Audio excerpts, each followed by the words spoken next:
តោះយើងបន្តមេរៀនពីម្សិលមិញណាមេរៀន calf management ការគ្រប់គ្រងកូនគោ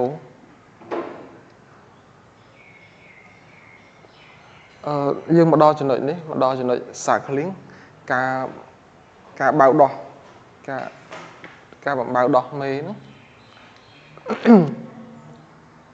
ចឹងវានៅក្នុងចំណុចដែលញូវប្អូនខាប់កូនគោទៅកើតណាចឹងវាស្តៀងគ្នាជាមួយពាក្យសាក់ហ្នឹងគឺបឺតជញ្ជក់ដល់ពេល cycling ការបំបើកដោះវាពាក្យប្រហែលគ្នាណាអានេះយើងប្រើលក្ខណៈឯកទេសការបំបើកដោះសត្វឬក៏ការបើកដោះយើងមើលពាក្យរបស់យើង healthy calves are generally on their feet within 30 minutes and cycling within an hour after birth មានពាក្យថ្មីហ៎ពាក្យwithin ដូចជាអត់មានពាក្យថ្មីទេ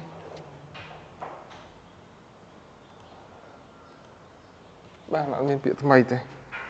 ធ្លាប់ឃើញពាក្យ within ហ្នឹងហ៎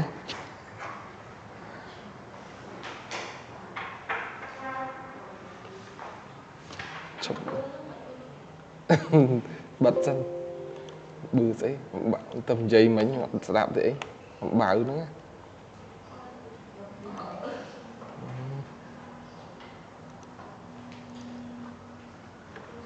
ចំ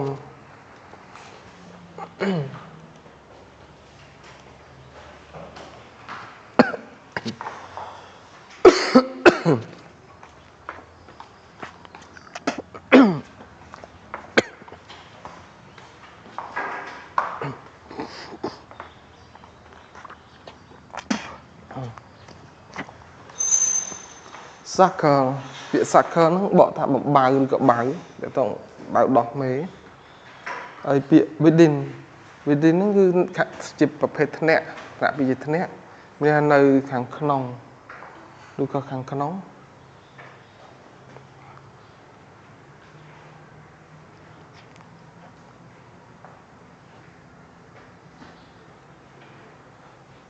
យើងមើលរបស់របស់យើងgenerally នេះជា adverb ណាគុណកិរិយា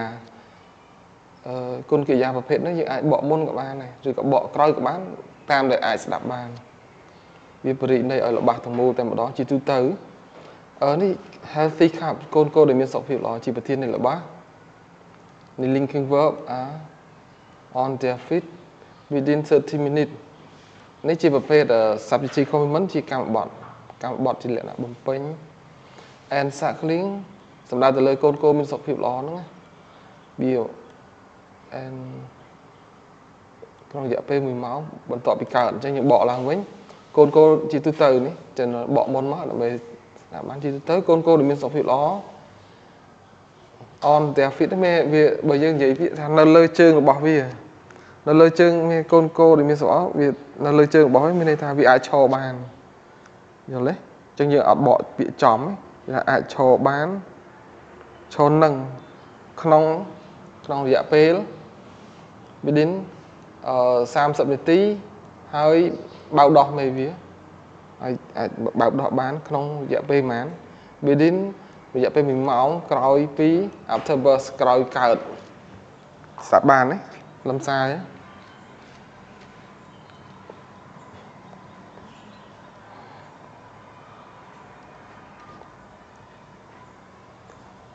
យើងបន្តទៀត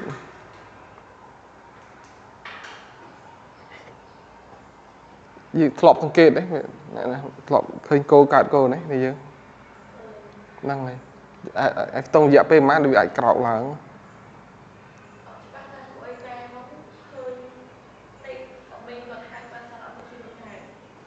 ហ្នឹងចឹងប្រហែលជាដូចនៅឯកសារមិញហ្នឹងដាក់កន្លះម៉ោងហ្នឹងជាព័ត៌មានទូទៅ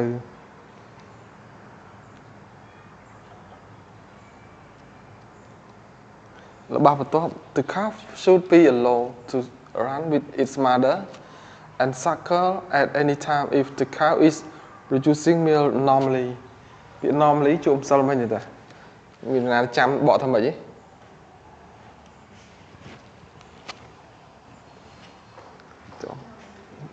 ផ្លេចទេពាក្យថ្មី allo ពាក្យមានពាក្យផ្សេងទៀតអត់ទេមានតែពីរពាក្យហ្នឹងបាទអញ្ចឹងមើលទីមួយពាក្យ allo ហ្នឹងមានន័យថាអនុញ្ញាតឲ្យឬក៏ទុកឲ្យធ្លាប់ជួបទេដានិកាពាក្យហ្នឹង allo ពាក្យហ្នឹងច្រើនប្រើច្រើនហើយពាក្យមួយទៀតពាក្យ normally រៀនសោះវិញថ្នាក់ពាក្យជាគុណកិរិយាសព្ទយើងមើល ly ចុងណាបើមិនតែអត់ ly ទេវាជាគុណនាមដូច normal condition ហ្នឹងលក្ខខណ្ឌទូទៅលក្ខខណ្ឌធម្មតាដល់ពេលយើងនិយាយថាតាមធម្មតា normally I go to school at 8 hours at 8 o'clock យ៉ាងថាជាធម្មតា normally normal ឬក៏យើងប្រើពាក្យ usually ក៏បានដែរជាធម្មតាដូចគ្នា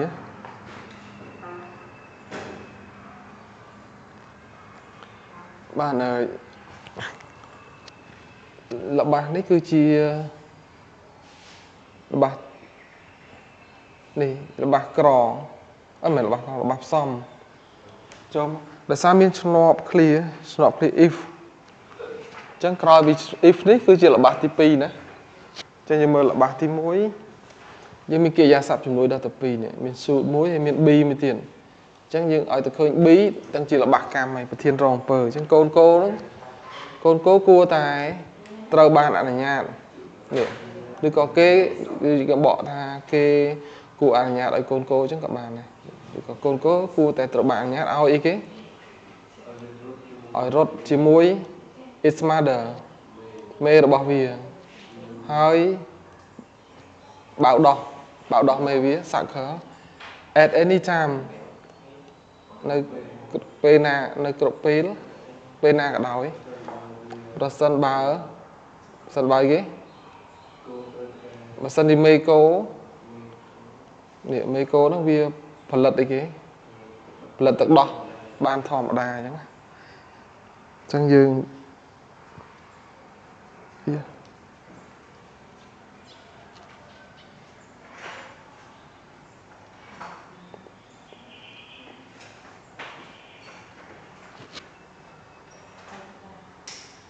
យើងបន្តទៀតណា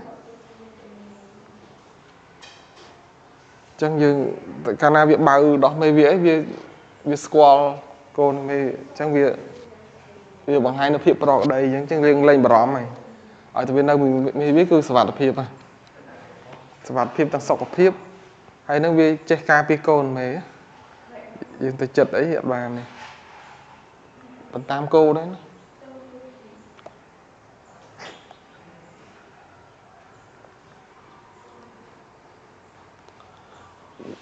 របស់នេះគឺ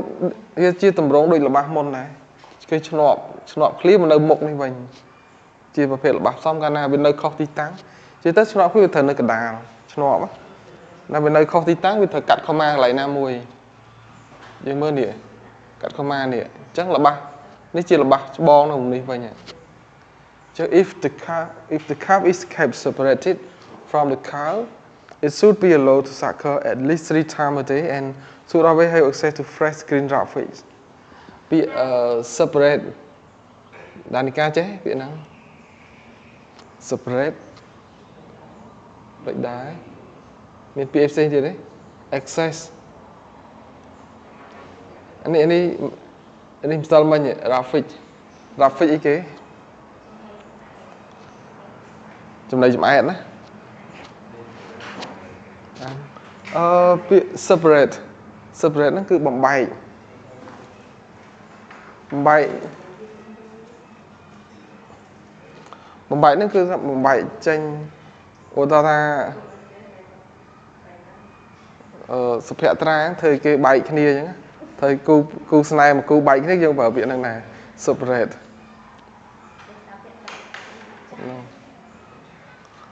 ធ្វើគេបែកបាក់គ្នាធ្លាប់ទេអត់ទេពាក្យ access access ហ្នឹងងាយការទទួលបាន access មួយទៀតយើងប្រើពាក្យបកថាវិតម្លៃជាគេស័ព្ទ access អូច្រឡំមែនណាមួយ access មួយ access មួយ assessment access ការទទួលបានអស់ណាមានតែពាក្យហ្នឹងមានតែពីរពាក្យហ្នឹងឯណា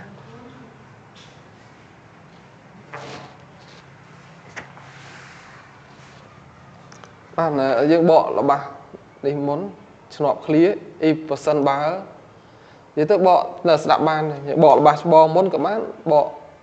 របស់ទី2ក៏បាន if person ជាអីគេខាប់អីគេ person របស់កូនកោ is kept ហ្នឹងមកពាក្យ keep គេអាសាប់ហ៎ keep kept ចូលមកគេអាសាប់ខ្ទង់ទី3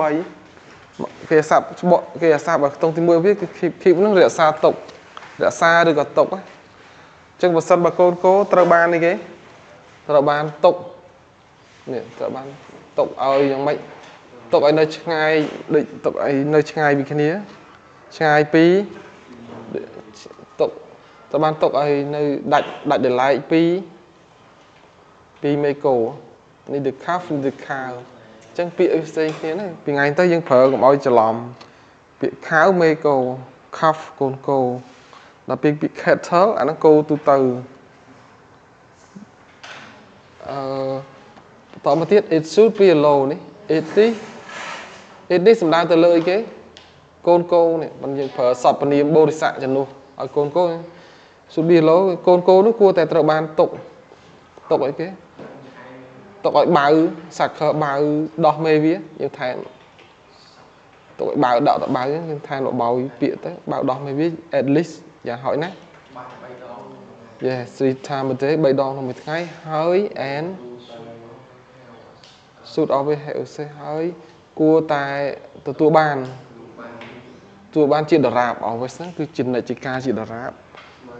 អញ្ចឹងមាននិយាយថាកូនកោហ្នឹងណាគួរតែទទួលបានជាដរាបទទួលបានអី fresh skin sharp fish នេះគុណនាមបកប្រច្រាស់មកកសោមនាមហ្នឹងគួរតែទទួលបានចំណីចំអែតបៃតងស្រស់ចំណីចំអែតបៃតងស្រស់សំដៅទៅលើពួកស្មៅឯងបើពួកអត់ស្រស់មានចំបើង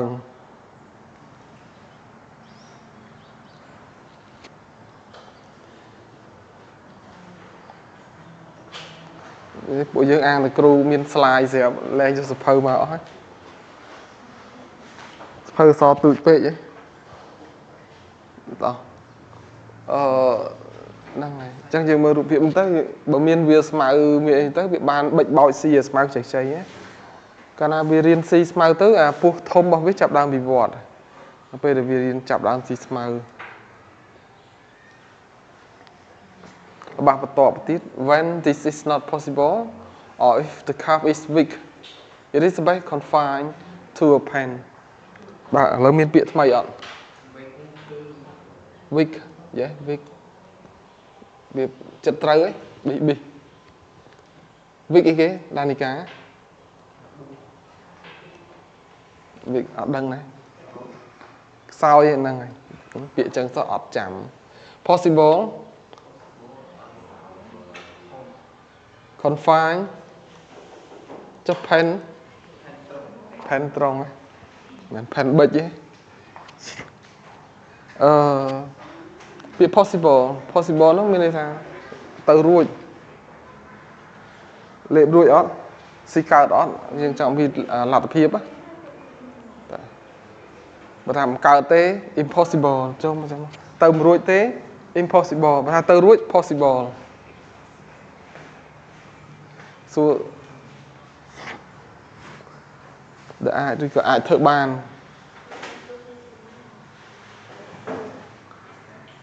ពាក្យ weak មិញខ្សោយថ្នាក់ពាក្យជាគុណនាម who is weak ណាខ្សោយ who is weak in the class មួយទៀត who is the weakest in the class ណាដែលខ្សោយជាងគេបំផុតក្នុងថ្នាក់មានទេសុខភាពយើងខ្សោយកម្លាំងខ្សោយជាងគេដឹងខ្លួនទេ Who is the strongest in the class ខ្លាំងជាងគេខ្លាំងជាងកម្លាំងបើកម្លាំងខ្លាំងជាងគេធីដោខ្លាំងជាងគេណាគេសំឡល់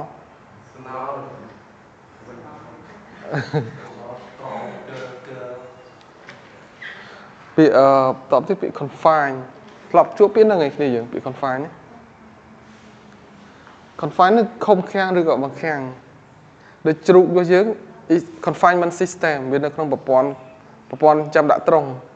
ចូលលក្ខណៈបង្ខាំងអញ្ចឹង confine ពាក្យដល់ពេលយើងឃើញយូរទៅពាក្យតែប៉ុន្តែសារយើងអានបានតិចពេលខ្លះអានសភៅចេះតែងុយដេកមកពេលយើងអានយឺតពេកបើថាអានលឿនទៅឡើងងុយអានចាប់ព័ត៌មានឲ្យតណាតែអានយឺតងុយតន់ភ្នែកអញ្ចឹងទៅអានឲ្យលឿនអានពុបពេលខ្លះខ្ញុំប្រឡងឯងឡើងតែចាំអានចប់គេប្រឡងទៅចោលហើយព្រោះវិញ្ញាសាគេឲ្យយើងអានឲ្យលឿនផុតអត់ឲ្យអានមើកអញ្ចឹងទេពេលខ្លះអានកាត់ទៀតក្នុងមួយកថាខណ្ឌត្រូវអានតែខាងលើ3បន្ទាត់ហើយកដាលចោលអត់អានទេអានក្រោះវាសន្តានយកមកនឹងចូលសមត្ថភាពយើងក្នុងការអាននេះសន្តានហើយដូចគេរៀនបកប្រែដូចថាភាគីម្ខាងកំពុងនិយាយអង់គ្លេសហើយភាគីម្ខាងកំពុងស្ដាប់ហើយយើងអ្នកកដាលបកប្រែអញ្ចឹងអត់មានចាំមនុស្សនិយាយចប់គឺស្ដាប់ផងបកប្រែផងនិយាយរហូតនិយាយតគ្នារហូតហ្នឹងបកប្រែអញ្ចឹងមួយថ្ងៃ$200-300ប៉ុន្តែហត់ណាបើជាទៅយើងគេនិយាយចប់មិនយើងបកប្រែប៉ុណ្ណេះអ្នកបកប្រែឯកទេសគេអត់មានចាំចប់ទេគឺនិយាយរហូតខាងនោះចេះតែនិយាយទៅខាងនេះចេះតែបករហូតទៅអញ្ចឹងអតិចគេស្ដាប់ផងបកប្រែផងអញ្ចឹងហត់មែនតើប្រើធម្មពលខ្លាំងណាខ្ញុំបករបស់ហ្នឹងឲ្យយើងនេះអញ្ចឹងអានេះរបស់ច្បងនៅមុខនេះទេនេះរបស់រណបណាdish ហ្នឹងកិច្ចការរបស់មុនហ្នឹងហើយ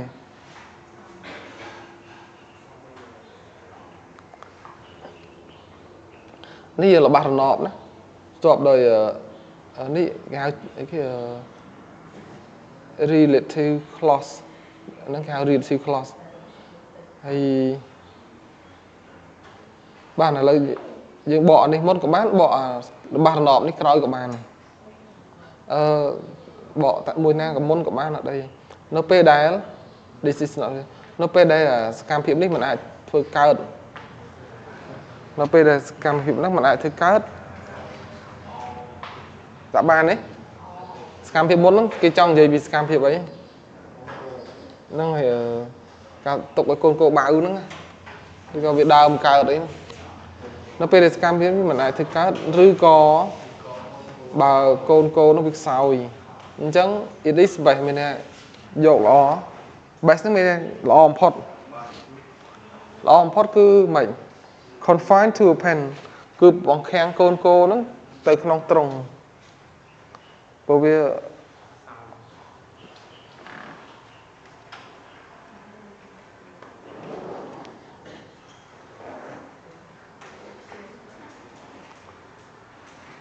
មានកន្លែងណាអត់ច្បាស់ហើយសួរគ្រូបានអត់ទេទៅទៀត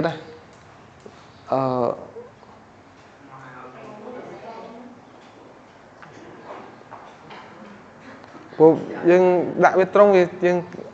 តតងសុវត្ថិភាពរបស់កូនកោទេហើយចាំយើងរកវិធីសាស្ត្រផ្សេងដើម្បីជួយវារ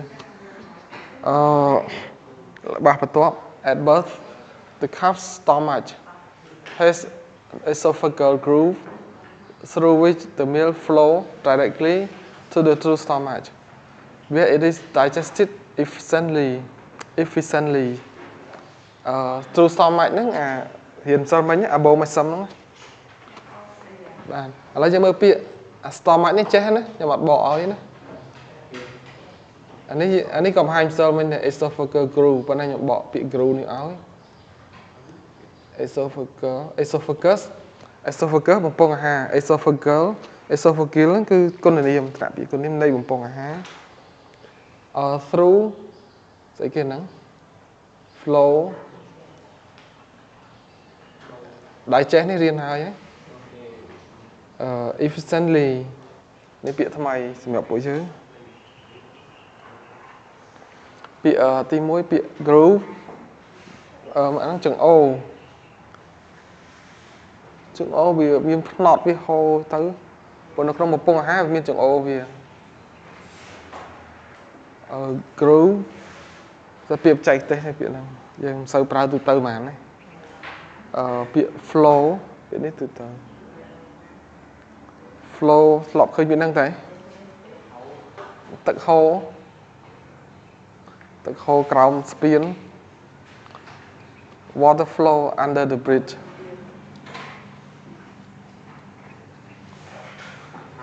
เปรียบ efficiently efficient นี่คือคนเนียมแต่ไปเคยเอาไว้จ้องเวทย์คือคนเกี่ยวกับนะโดยประสิทธิภาพหรือก็ประสิทธิภาพมือที่ใช่อันนี้ efficiently ประสิทธิภาพ effectively ประสิทธิภาพมีเปรียบปีนะประสิทธิภาพมีในตัวบ้านหลักฟอลล์นะอันนั้นเปรียบได้ใช่ยังอันนี้เปรียบที่เรียนให้คือรุมเลียฮะthrough นี่คือแถะ through นี่คือตามระยะมันยังมาบอกไอ้ที่บอกตามเปลี่ยนเปลี่ยน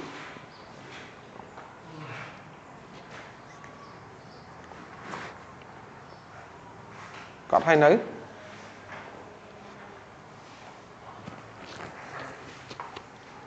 ตอนนี้ยังไปหาตีจังเนี่ยเนี่ย esophagus groove นะvì miền châu Âu mình nọ với hồ cho màu chẳng á tức là esophagus này bông hà bị mọt màu chứ nó về được côn cô từ đó mà vì từ đó nó bị hồ tam trường Âu nó lẹ máu pu cái say nhá pu chẳng cái lấy nó cái lấy lì hà thì mà đòn cái bẹp bật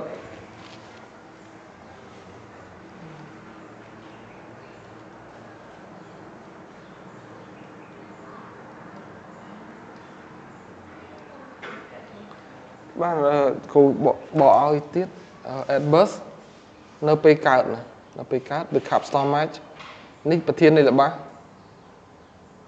កាពះរបស់កូនគោមានអីហេស្អីគេមានចង្អូបំពង់លាហា through which នេះក៏មកបកដែលបកថាដែលអីគេដែលទឹកដោះហូរកាត់ផ្ទាល់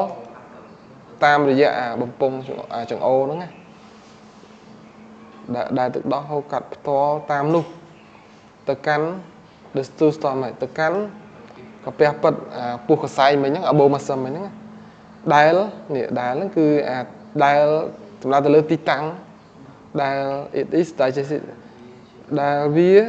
ហ្នឹងគឺទឹកដោះហ្នឹងដែលទឹកដោះហ្នឹងត្រូវបានរំលាយដោយមានដោយបានយ៉ាងល្អនៅទីនោះវាទីនោះដាក់បានទេស្ដាប់បានមើលក្រោមទៅដាក់ខ្មែរគ្រូរៀនយឺតគ្រូបរៀនយឺតជាងថ្នាក់គេព្រោះថ្នាក់គេគ្រូមានបកឲ្យស្លាយអញ្ចឹងឯងគាត់ទៅលឿនណាព្រោះធ្វើឲ្យឆាប់ចប់តាមកម្មវិធីបើខ្ញុំអត់ចប់ទេប៉ុន្តែសំខាន់ពួកយើងអាចចាប់បានពាក្យច្រើន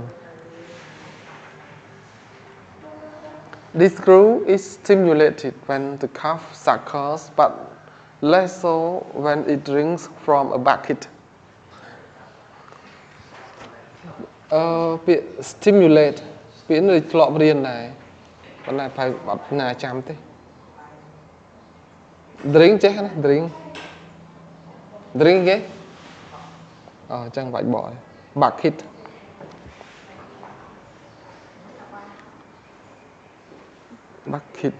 ចឹងខ្ញុំមានពាក្យទី1ពាក្យ stimulate ចេះទៅឧទាហរណ៍ថាធីដោះចឹងធ្វើការមើលទៅឥឡូវធ្វើម៉េចឲ្យធីដោះធ្វើការលឿនហ្នឹងហើយមានអ្នកមកអង្គុយក្អែលខ្នងទៅអាហ្នឹងជំរុញ stimulate ដែរឬក៏សឹបបងជួយអូនតិចមក ជួយចឹងទៅផឹងធ្វើការចឹងជំរុញឬក៏ចាក់ចកេះភ្ញាក់ទៅនេះដែរហ្នឹងជំរុញរំញោចយកចាក់ចឹងបកគោយើងយកអីចាក់វាពាត់វាយរំញោចដែរ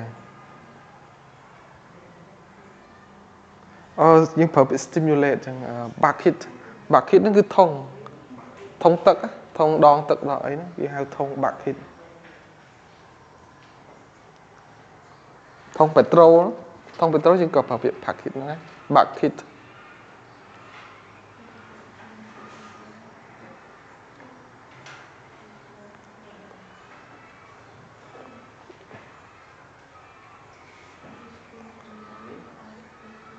អស់ណាមាន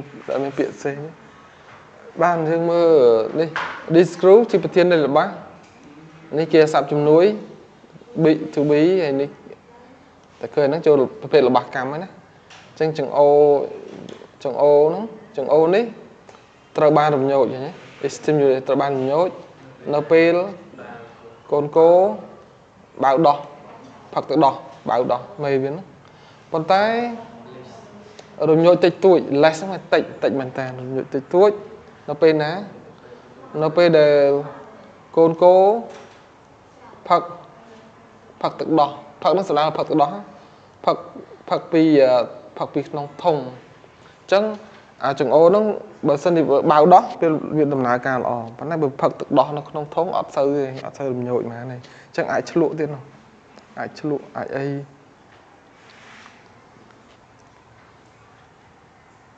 ចឹងខ្ញុំបន្ថែមបន្តិចទៅណាប៉ុន្តែរំញោចតិចតួចនេះ less so នៅពេលដែលវាផឹកទឹកដោះពីធុងរបស់បន្ត if the meal នេះគេបញ្ចូលបន្តណា if the meal leaks into the rumen it will ferment and cause a digestive upset ពាក្យ leak វាថ្មីសម្រាប់ពួកយើងគាត់ថាអត់ចេះទេមានបណ្ណាចេះពាក្យហ្នឹងឯង ferment it cause ហើយនឹង upset ទៅពាក្យថ្មីពាក្យទី1គឺពាក្យ leak ហ្នឹងមានន័យថាលេចធ្លាយឬក៏ជ្រាបដូចធុងទឹកយើងវាមានអីមានរុនអញ្ចឹងវាទឹកវាលេចធ្លាយអញ្ចឹងណាវាប្រើ leak ហើយពាក្យមួយទៀតពាក្យ ferment មានថាកាច់យកថាយើងធ្វើផ្អកអញ្ចឹងណាយើងធ្វើផ្អកយើងដាក់ត្រីទៅវាកាច់ ferment ធ្វើបាយស្រាអញ្ចឹងដែរវាឡើងកាច់ឡើងមេហើយយើងធ្វើផ្អកស្លឹកកឡុងយើងដាក់ខ្ទួតអីដាក់ធំវាចាប់ដើមកាច់វាប្រើពាក្យ ferment កាច់ឬក៏វាកាច់ទៅឡើងកម្ដៅនៅក្នុងហ្នឹងហើយវានឹងទៅជាផ្អកចំណីសត្វទៅ fermentation លបើង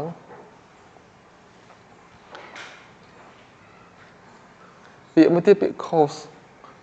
ហ្នឹងគឺញ៉ាំងឲ្យបង្កឲ្យឬក៏បណ្ដាលឲ្យបើថាហ្នឹងហើយសំនៀងហ្នឹងហើយ you cause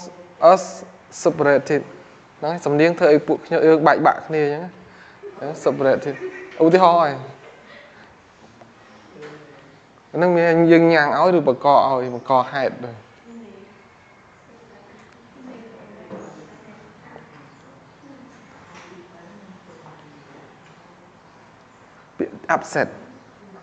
upset នេះយើង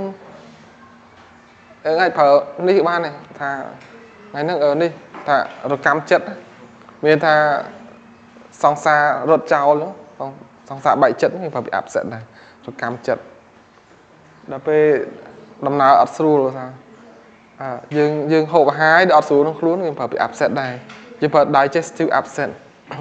ដូចថាគាត់ណាដាក់ថ្ងៃហ្នឹងដាក់នេះទៅមាន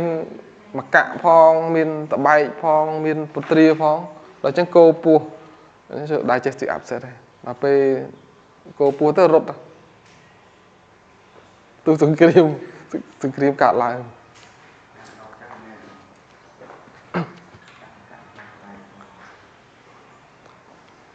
ចឹង digestive នេះខ្ញុំអត់បានបកមកពាក្យ digest ចឹងនេះជាគុណនាមណា digestive ជាគុណនាមដល់ពេលកិរិយាសព្ទរបស់ចឹងគឺ digest បាទនេះចូលប្រភេទរបស់ផ្សំដែរយើងឆ្លប់ឃ្លាដដែលឲ្យទៅឃើញដឹងហើយចាំវានៅខុសទីតាំងណាបើនៅខុសទីតាំងនេះខមណានេះអញ្ចឹងនេះជារបស់ច្បងមួយនៅនេះយើងបករបស់ច្បងមុនក៏បានឬក៏បកតាមដំណើរអញ្ចឹងក៏បានដែរប្រសិនបើយ៉ាងម៉េចប្រសិនបើទឹកដោះវាជ្រាបឬក៏វាហូរខុសច្អូវាមានច្អូវាហូរមានន័យថាបើអញ្ចឹងក្នុងករណីដែលវាផឹកទឹកដោះពីធុងវាអត់អាចង្អូវានឹងអត់រំញោចទេតែអញ្ចឹងវាអាចជ្រាបវាហូរខុសកន្លែង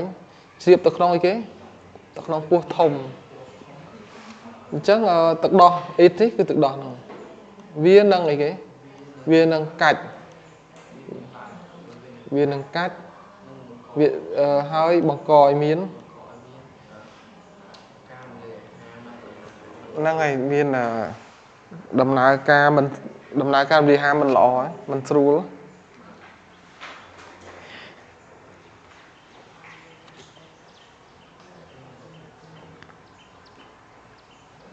ពោះហេតុអីបើនៅក្នុងពោះធំរបស់កូនយើងនឹងស្រាប់ទំហំវាតូចវាតែ25ទៅ28%ហើយវាអត់តមានពួកមីក្រូបអីមានពួកមីក្រូបជួយរំលាយហាទេអញ្ចឹងវា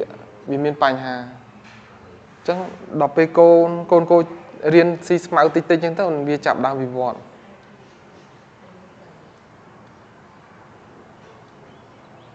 របស់បន្ទាប់ the rumen starts to develop when the calf eats grass or raw fish at about 2 weeks of age តែនិយាយមិញយើងមានពាក្យដូចអត់មានពាក្យថ្មីផងអត់ទេអត់មានពាក្យថ្មីទេយើងបកមកទៅអញ្ចឹងនេះ when នេះជារបស់រណបណាគេហៅ relative clause ភ្ជាប់អានឹងភ្ជាប់មករបស់នេះរបស់រណបមួយទៀតអញ្ចឹង rumen នេះប្រធាននៃរបស់ rumen ពោះធំចាប់ដើមវិវត្តនៅពេលណានៅពេលកូនគោស៊ីស្មៅឬចំណីចំអែតនៅអាយុប្រមាណ2សប្តាហ៍ 2 weeks of age អាយុប្រមាណ2សប្តាហ៍អញ្ចឹង2សប្តាហ៍វាចាប់ដើមនេះហើយវាចាក់ពោះធំវាចាប់ដើមរីកលូតលាស់ហើយអញ្ចឹងពោះធំចាប់ដើមរីកលូតលាស់ក៏បានចាប់ដើមវិវត្តក៏បានយើងបកតាមមកយល់ណាអូលោតនេះអញ្ចឹងនៅតំបន់ដែលយើងដាក់ឲ្យវានៅនេះវាចាប់អញ្ចឹងយើងជាត្រឡប់យើងឃើញវារៀនស៊ីអាស្មៅខ្ចីណាអញ្ចឹងទៅវាចាប់ដើមវិវត្តរីកលូតលាស់ Table 2 3.2 the relative sizes of the parts of the stomach for a calf and for an adult animal ខ្ញុំបកតែម្ដងទៅវាជាមិនមែនជាល្បះណាវាចង់ជា clear សម្រាប់បញ្យល់នៃខ្លឹមសារនៅក្នុងតារាងហ្នឹងតារាងទី 3.2 relative size មានទំហំធៀប relative ហ្នឹងចង់និយាយពីធៀបទំហំធៀបនៃគេនៃផ្នែកនេះវាព្រោះផ្នែកកាពះគោវាមាន4ថតអញ្ចឹងយើងចង់ដើរលើផ្នែកមួយថតមួយហ្នឹងណាផ្នែកនៃកាពះសម្រាប់កូនគោនិងសម្រាប់សត្វពេញវ័យសត្វធំបណ្ដាអីមកសត្វធំអញ្ចឹងទី1គឺ stomach part នេះផ្នែកនៃកាពះ calf កូនគោ adult សត្វពេញវ័យ rumen នេះគេពោះធំយើងមើលពោះធំកូនគោទំហំតែ 28% ទេហើយកាពះដល់សត្វធំវា 80% វាខុសគ្នាឆ្ងាយណាដល់ពេលពោះចក reticulum ពោះចកទំហំ 3% អញ្ចឹងវាប្រហែលគ្នាទេសត្វពេញវ័យ 5% អានេះពោះអីគេពោះស្រទាប់ omasum 3% នេះ 5% សត្វពេញវ័យហើយនេះពោះកសែង abomasum ជាកាពះពិតកន្លែងស្រូបលាហាអញ្ចឹងកូនគោវា 63% ដល់ពេលសត្វពេញវ័យទំហំវាតូចវិញ 5%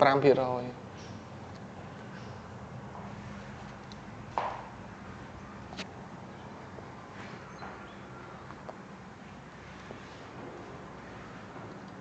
anh ấy rụp hiệu nó nhầm vào hành sơ mấy á nè chẳng vì mình nông trang mấy phây mấy nè chẳng vì việc khóc nên tính tôi để xa rụp xế cho tranh vì ảnh sạp sinh gì chẳng vì apply pro khi khăn này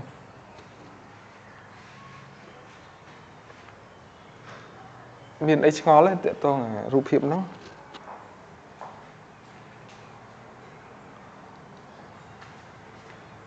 nhưng mà chọn thầm năng chân á mẹ chùm nói ca bằng báo đỏ côn cố